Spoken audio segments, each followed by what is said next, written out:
Salam mənim əzizlərim, davam edirik Qoç burcu ilə. Bilirsiniz ki, bu həftə Qoç üçün dayanmaqla irəliləmək arasında get-gəllər, paradokslar var. Çünki Qoçun təbiəti çox sürətlidir. Amma bu tutulma ona deyir ki, biraz yavaşla ki, doğru istiqaməti görəsən. Enerjisi hədsiz çoxdur, amma səpələnmiş bir vəziyyətdədir. Daxilində gərginlik var, səbirsizlik arta bilər. Tutulma istiqamət dəyişikliyi üçün məcbur eləyir Qoçları.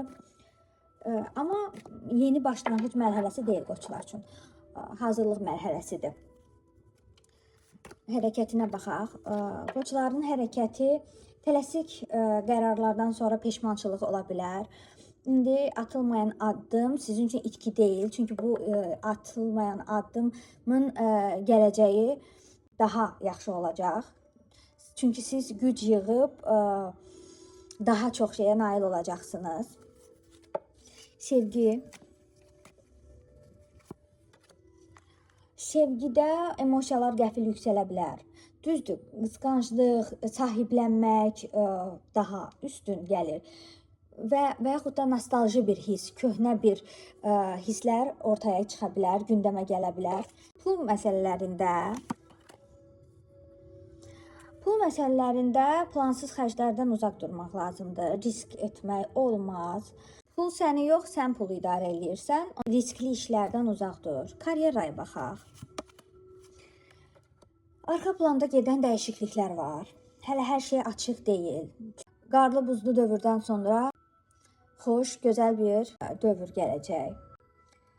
Hələ ki, strateji bir mövqe tutmağınız daha məsləhətlidir. Sağlamlıqda baxaq. Baş ağrıları, təzyiq, biraz əsəbilik olar.